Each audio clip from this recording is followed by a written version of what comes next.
When I heard that interview, it just reminded me of the Golden State Killer. If you guys have not heard about him, I have a video about him here on my channel, and you can find out about him all online and research him. He literally almost got away with everything that he did, but he was a police officer in his community. And so when he would go break into people's houses and do these crimes and do what he did to innocent people, he would turn around and go back and be one of the officers that was investigating these crimes. He was literally an officer. Creepy. That brings us to Bryan Koehberger's sentencing hearing. Now, it is scheduled again for this Wednesday, July 23rd, 2025 at 9 a.m. local time. Letters went out to the victims' families that basically said that only immediate family members are allowed to give victim impact statements. I would have to assume, because there's 4 different victims that did not survive, just them alone, much less the other 2 that did survive. And if they allowed everybody, it would be a multi-day process, which honestly would be the least that they could do, but nevertheless. But the letter also said that these immediate family members are welcome to give statements on behalf of others who aren't allowed to give statements directly. So basically like friends, cousins, etc.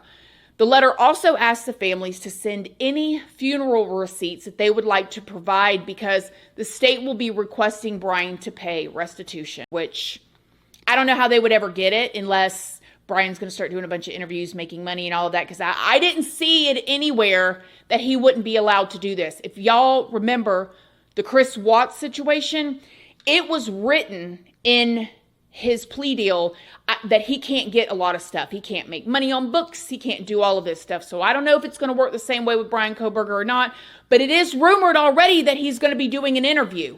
So we shall see. But imagine the family members having to go and dig up receipts of their families or their loved ones or their children's funeral expenses and turning it into the court for a refund that they're never going to get any daggum ways, probably.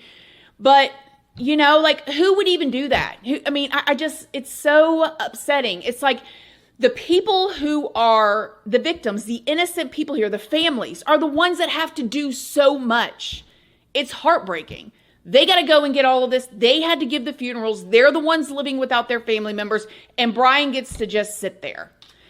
Either way, I'm sure it's going to be a very emotional day on Wednesday, and I plan to watch it, and I do plan on letting y'all know what happens. So in the meantime, let's just pray for all of the families.